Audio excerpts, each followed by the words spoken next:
Hey Jim, good to be back sitting alongside you on a Thursday, not our normal day to be recording a podcast, but that's the way things are these days. It's all a bit interchangeable week to week. But just as we kick off, since I last saw you, we've had a US presidential election.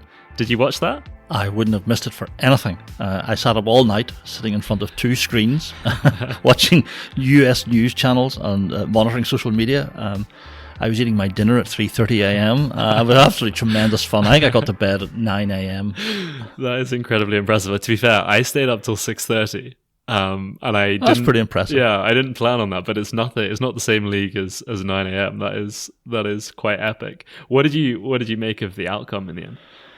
Well, I think if the Republicans maintain control of the Senate, I think it's going to be a pretty good result because nothing much is going to happen for the next 4 years. And to be honest, I think a bit of stalemate is probably what America needs just now. I mean, the big battles in US politics for the next few years aren't going to be between the parties. The battles are going to be within each party. So the question for the Republicans is whether or not Trump will tear the party apart. As far as the Democrats are concerned, I mean, they're gearing up for a big internal bun fight between the old-fashioned liberals and the radicals of the progressive left, Alexandra Ocasio-Cortez and people like that. So the winner of the 2024 election, I think, will be the party which better handles its internal power struggle. So that's my political analysis for free. We could do a full podcast on that, I'm sure. Although I'm not sure I want to be honest, given the level of controversy around it. But today was actually meant to be our last episode of season 2. But what we've done is we've decided to insert an extra episode this week on the topic of euthanasia and assisted suicide. And one of the reasons for that is because of a bill currently making its way through the Irish Parliament. There's a private member's bill which is called Dying with Dignity 2020, and it could have significant consequences for people living in both the Republic of Ireland and Northern Ireland. But before we get into that politics, can we first think about what we mean when we say euthanasia? What does that actually mean? Yeah, well, look, there's a bit of technology or a bit of technical language that we need to get our heads around here. A couple of 3-letter acronyms that are used in the debate.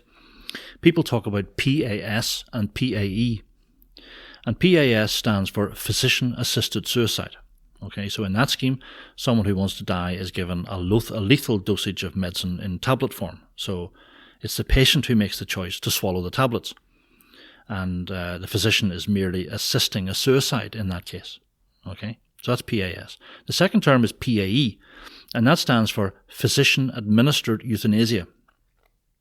In that scenario, the physician hooks the patient up to a drip that contains a lethal cocktail of drugs, and it is the doctor who ends the life of another person. In technical language, PAE involves active parenteral killing. So those are the two methods of dying involved: physician-assisted suicide and physician-administered euthanasia. Now, just quickly, there's one important point to note about those two methods. PAS fails quite often. The tablets that a patient swallows are, as you can imagine, unimaginably strong, so sometimes the patient vomits them up. So in countries where both PAS and PAE are offered, there's always a move away from assisted suicide and towards euthanasia. Yeah, and it sounds like really shocking when you describe how these procedures work in practice. I spent my morning watching videos of people kind of going through this process of pursuing euthanasia, and it to be honest, it made me just feel really miserable.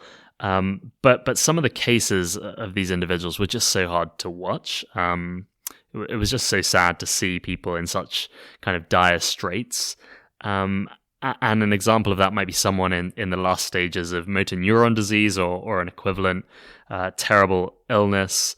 And you can kind of begin to see when you see someone in that much pain, almost tortured, you begin to see why someone might suggest that euthanasia is almost a humane and sympathetic course of action. Yes, MND is a really horrible disease that at the moment is incurable. And so basically, the messages from the motor neurons gradually stop reaching the muscles, and that leads the muscles to weaken and stiffen and waste. So MND can affect how you walk and talk and eat and drink and breathe. And in the end, the patient dies from respiratory failure. It's heart-rending, Ollie. I mean, anyone who wants to think seriously about euthanasia should be prepared to talk with people who have these sorts of conditions. I mean, to be personal for a moment, my own mother spent years in the last stage of Alzheimer's disease. She was unable to move or communicate. Now, by God's grace, she was cared for by some wonderful medical staff, but it was distressing for the family to watch. And as a result, Alzheimer's disease is my greatest fear. I mean, I have no fear of dying. I mean, pneumonia would be a good way to go, I always think. But I can remember going for a walk with a medic who I was friendly with at the time, and I argued passionately that death was a process. And so something like PAE was the most humane and sane course of action. So back at that time, I argued that a life wasn't being ended. The process of dying was simply being accelerated. Now, I no longer believe that, but I can still feel its emotional weight. And we also need to remember that the debate also affects young people. I know a married couple who raised the most seriously disabled child I have ever encountered until he died at the age of 14. The boy was quite heavy, but he had to be fed and washed like a baby. He couldn't communicate. He could react to the colour red, and that was about it. Now, I'm lost in admiration for the love and resilience they showed over many difficult years. So in the course of this conversation, Ollie, I'm going to be arguing against both PAS and PAE. But I have to begin with the admission that emotionally, my instinct was to be sympathetic in the most difficult of cases. And I am acutely aware that the Lord might judge me for what I'm about to say by calling me to suffer something like Alzheimer's disease myself. This topic actually fits really well with the overall theme of Season 2, which has been really focusing on the future challenges that we're going to face as Christians. And euthanasia is going to be a massive issue for us going forward, particularly in a decade's time, even in this country. Yeah, it's going to be huge. In fact, I think it's going to be one of the top 5 strategic challenges Christians face in the 2030s. People are living much longer than in the past, but in reality, the years of wellness have not increased all that much. So middle-aged couples who have just finished raising their kids now have to turn round and start caring for their aging parents. At a societal level, the costs of care for the elderly are spiralling out of control. I mean, the percentage of people in the West who are fit enough to work and generate wealth is falling steadily. So there's going to be huge pressure for euthanasia to cut costs and free middle-aged people up from the burden of care. Let's think specifically about this bill that's currently working its way through the Irish Parliament. It's currently at the committee stage, but there is a theoretical chance that it could be passed by January, and it allows for both PAS and PAE. And it's striking, actually, how short this bill is. As I read through, I was amazed just at how few pages there actually were. The equivalent legislation in Australia only covered assisted suicide, but by contrast, it's 160 pages long. The Irish bill is just 10 pages long. And there are 2 surprising things about this bill. Firstly, there are no effective delimiters in the legislation. So the phrase terminally ill is defined without any prognostication, and it therefore encompasses all sorts of incurable conditions. Think about type 1 diabetes or mental health conditions. The bill talks about settled intention without providing any definition of that term or any criteria to evaluate it. In fact, there are no criteria to analyze the question, why does the person want this? The bill states that only 2 doctors, who could in fact be junior doctors, will assess and conduct the assisted suicide or euthanasia, and one of them can be the doctor who diagnoses the terminal illness itself. The procedure can be conducted 2 weeks after assessment by the 2 doctors. Yeah, in fact, under some pretty vaguely defined terms, that period can be reduced to 6 days. Yeah, so I think the point in all of that is to say that there are massive holes in this legislation. I mean, it's certainly not robust, and it's something that that we should really be concerned about, just how kind of limited it actually is in its scope. The other surprising thing is that PAS and PAE are actually offered to people on the whole island of Ireland. So it's being offered to people in Northern Ireland as well as those in the Republic. So, for example, if someone in County Antrim went to their own GP and asked for their medical notes, they could then travel down the motorway to Dublin, and a couple of junior doctors could authorise the procedure, and within 2 weeks that person could be dead without anyone in the UK jurisdiction knowing anything about it, which to me seems really quite shocking. Do you think that this would be allowed by the UK government or by Stormont? Well, when I first heard about this, my initial reaction was to ask our local politicians to kick up a fuss. But having thought about it a little bit more, it struck me that an action like that might be exactly what the supporters of the bill would like. I mean, politicians have a form of intelligence that we might call low animal cunning. I mean, they can be incredibly Machiavellian at times. And so we have to be careful not to walk into a trap. What might that trap be? Well, imagine that the DUP became very vocal about this. That would immediately frame the debate as a unionist versus nationalist fight, which would be enormously helpful to those who support the bill. But maybe the deeper issue is that this private member's bill is what politicians call a stalking horse. In other words, its job is not to succeed itself, but to open up the race for a horse from the same stable. Now, if that theory is right, it would work something like this. Opponents of the current bill will become so alarmed by the rushed timescale that we will emphasise the arguments you've just made a minute or two ago about the fact there are no delimiters. You could drive a coach and horses through the bill as it stands. But think what that would do. The conversation would focus completely on the need for amendments to fix the most egregious errors in the bill. But by getting sucked into that, what we might call pragmatic conversation, we would inadvertently have given up on the principle that we don't have the right to take another human being's life. Now, if the Irish government then kill the private member's bill and replace it with a more palatable version of their own in a couple of years' time, opponents of euthanasia, unless they're very careful, might have already compromised on the core issue that euthanasia is never morally acceptable. Yeah, I think that's really helpful. And almost we'd be having the debate too far on down the track already, if you like. That's right. One of the best arguments against euthanasia is to look at what actually happens in the countries that have legalized it. So the 3 countries with the most advanced euthanasia capability are the Netherlands, Belgium, and Canada. Could you just tell us a little bit about what happens in those countries? Well, the first point is that its usage explodes exponentially. In countries which have legalized euthanasia or assisted suicide for 10 years or more, the number of people ending their lives has increased by an average of 661%. That is astonishing. So the first point is that its usage explodes exponentially. The second point emerges by asking why people are choosing euthanasia. Most people don't travel this path on the basis of severe pain. I mean, let's take Oregon as an example. In 2019, 59% of people who died in this way said that they felt they were a burden on family, friends, and caregivers. Now just think about that. 3 out of 5 people allowed themselves to be killed because they felt a burden. Yeah, I just think that's absolutely tragic. Really heartbreaking to hear those kind of statistics. And you mentioned earlier the societal pressures and the whole issue of cost. Well, in California, where assisted suicide was introduced back in 2016, there's evidence of insurance companies actually refusing to cover chemotherapy drugs for cancer patients, but instead being prepared to cover the cost of the drugs used for assisted suicide. Yeah. Now, the third point is to look at how the scope has widened in these countries. So in April of this year, in April 2020, the Dutch Supreme Court expanded the ground for euthanasia for people who have dementia. And even when a patient with dementia does not give consent and the doctor euthanizes her, the doctor will not be prosecuted. And that's not a theoretical point.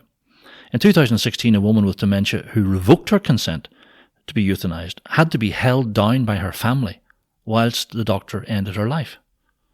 And a Dutch court approved the practice and acquitted the doctor of any wrongdoing. Now, this year the Dutch courts have decided to go even further. It's proposing to allow people over 75 to be euthanized just because they've grown tired of life. The scope increases in another way. The Netherlands Minister of Health, Hugo de Jonge, announced very recently that the Dutch government plans to extend euthanasia to children after the March 2021 election. At the moment, children between the ages of 12 and 15 can request euthanasia, but must first have permission of their parents. Teenagers of 16 or 17 are required to inform their parents if they request euthanasia. But this new legislation that's going to come in a year's time will extend euthanasia to children between the ages of 1 and 12. I mean, that's scary stuff. And as you say, Jim, the scope just keeps getting wider and wider. In January 2018, a 29-year-old Dutch woman called Aurelia Brewers told BBC News about her situation, and this is what she said. She said, "I'm 29 years old and I've chosen to be voluntarily euthanized. I've chosen this because I have a lot of mental health issues. And this morning I spent some time looking into this case, and I went on her Instagram, and it's just so tragic to see to see her life, and to see her talking so openly about the fact that she's going to be euthanized and almost rejoicing in that fact. And I just thought there must be some other way, some other better alternative to this. It was really heartbreaking just to see that situation and how it unfolded, and ultimately led to the point where she did, in fact, take her own life, or was assisted in doing so. Yeah. It's. I mean, we've thought about the exponential explosion in usage, and the fact that people are mostly choosing it now because they feel a burden, and this huge increase in scope. But the final point I want to make is that euthanasia is destroying the trust between doctors and patients. Doctors deliberately killing their patients has been anathema in the profession since Hippocrates. And it's interesting that medics involved in palliative care are almost universally opposed to euthanasia. I mean, the Association of Palliative Medicine of Great Britain and Ireland, they conducted a survey in 2015, and 92% opposed PAS and PAE. And you can see why. Once doctors become implicated in the killing of elderly patients, I mean, just think of the fear that will pervade hospices and care for the elderly wards in hospitals when somebody approaches a patient with a syringe. I read a letter last night written by a woman. She took her seriously ill husband to a hospital in Oregon. She collapsed, exhausted in the chair, thankful to have got into a place where he would receive help. But then, to her horror, she overheard the doctor make a sales pitch for assisted suicide. Think of what it will spare your wife, the doctor said. You need to think about her. And then read another letter. This time it was from a doctor practicing in Oregon. And he had looked after a man for over a decade who had developed melanoma, a skin cancer. And one day, one of the doctor's colleagues came into his room and asked him to be the second physician needed to sign off on PAS, just because the patient had become depressed. So euthanasia is going to destroy the trust between doctors and patients. Yeah, I mean, I think it's the antithesis of what a doctor is supposed to do. So you started off being quite sympathetic to the plight of people who might desire euthanasia, but the sympathy we might feel for terribly sad cases is in tension with this analysis you've given of how a society that embraces euthanasia can then slide into some of these horrific things that we've seen in the Netherlands, for example, where we also have mobile euthanasia vans that drive around offering the ability to end people's lives in their own homes just because they've got tired of life. And I guess someone might ask themselves, why can't we have a law that is only for the really terrible cases like MND? Why does there have to be this slide down a slippery slope? Yeah, this is actually the key question, and it raises the big theological contribution where Christians that Christians can make to the debate. Now, I'm going to use an analogy that was told to me by a palliative care consultant earlier this week. So give me a moment to head off on what seems like an insane tangent, okay? I mean, we often talk about drawing a line in the sand. And that term comes from the historical moment when Britain and France carved up the Middle East, creating countries like Iraq and Syria. And the boundaries between those new countries, actually, if you look at them on a map, they're fairly arbitrary. I mean, nothing more than a line in the sand. Now, it's helpful to contrast arbitrary man-made boundaries like that to the much more stable boundaries that align with nature. So, think of the boundaries between nations that run along mountain ranges or that use rivers or seas or oceans as natural points of division. And there's a pretty compelling historical argument that boundaries between nations that align with natural formations are much more stable than lines drawn in the sand. Now, that elaborate metaphor can helpfully be applied to how law operates in societies.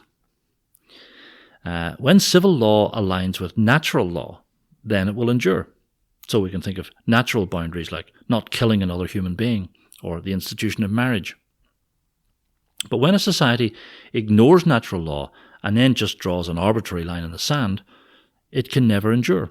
So in this context, once you step away from the natural law that a human life should not be terminated, it is inevitable that the line in the sand will keep moving. There's a Dutch author called Gerbert van Loenen. I've just mangled the man's name, but he makes this point explicitly. He says, making euthanasia and physician-assisted suicide legal started a development we did not foresee. The old limit, thou shalt not kill, was abandoned, and a new limit is yet to be found. Yeah, that makes a lot of sense, Jim. That's a really helpful analogy.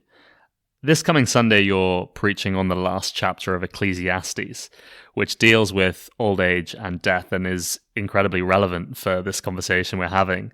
The chapter contains that famous poem that records how a human body gradually breaks down with age. What would you say is the Christian way to handle old age and death? These are incredibly sensitive issues. At the most basic level, Christianity does not determine the value of a human being by how well their body works. Personhood is not defined by functional capability. In Christian thought, personhood is valued because it is a gift bestowed by our Creator. So an atheist might look at an elderly patient lying almost comatose on a hospital bed, unable to communicate or perform basic functions. The atheist might think that the patient has no real moral value. But the Bible tells us that even though the person's old body has been ravaged by time and disease, the patient in that hospital bed has enormous dignity and worth. They are a magnificent moral, spiritual creature of gender made in the image of God, and they have an eternal future. Now, I think your question was more pastoral than the answer I've given so far, so to help me answer it in a pastoral way, let me quote one verse from 2 Timothy. Paul's writing this. He's in a Roman dungeon, just days from his own death. And he says in chapter 4, verse 6, "For I am already being poured out as a drink offering, and the time of my departure has come." In the Old Testament, when someone brought a burnt offering, a lamb or a goat, to be sacrificed on the altar, they would complete the ceremony by pouring out a libation or a drink offering to God. If you like, it was like the finishing touch of their sacrifice. Maybe it wasn't a terribly impressive moment in comparison to the earlier sacrifice, but it represented one final act of devotion to God. And that is how Paul sees his own death. Maybe somebody listening to me now in years to come will feel the first stab of fear that dementia lies up ahead. They may well be afraid of what the future will hold. But be like Paul and say in your heart to God, "Lord, I am going to use this apparently inglorious and humiliating thing, to express my devotion to you. I'm going to use it as an offering, the final touch in my life for you. Help me to die well, Lord, even when my old body starts to break down, even when my mind atrophies and becomes confused. Help me to treat these days as a final drink offering to you."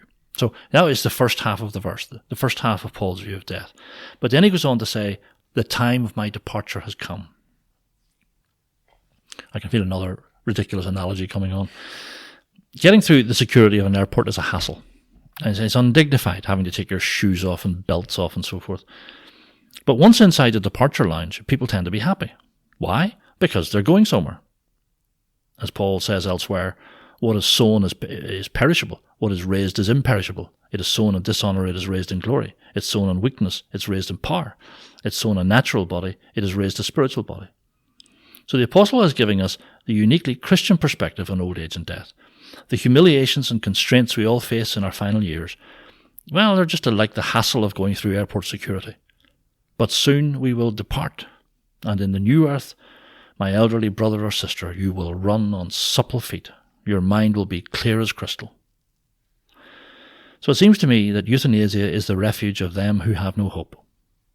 But for those of us who know that the time of our departure draws near, we can choose to finish well, to offer up our final days, even if they are debilitating and difficult. We can offer them up to God as a drink offering. So, particularly thinking about kind of the younger Christians listening to this, would you say there anything we should be doing? Is there anything we should be doing in kind of response to this bill? Should we be writing to our local MP, or what would you say the response should be? Having conversations about these things? How would you be encouraging us to react? Well, I think the first thing to do is to get your theology straight. I think that is absolutely crucial. You have to be able to stare these really difficult cases, the MND cases, in the face and know why you believe what you believe. So get your theology straight. Understand the Christian view of personhood. That's the most important thing to do. I mean, as far as euthanasia itself is concerned, I mean, there are some good Christian resources around. There's a fine organisation called Living and Dying Well. It's run by Dame Laura Finlay, and she's supported by Robert Preston. They have a website. You just Google Living and Dying Well. There's some good stuff on that. The Association of Palliative Medicine is not a Christian website, but it has some good material on it.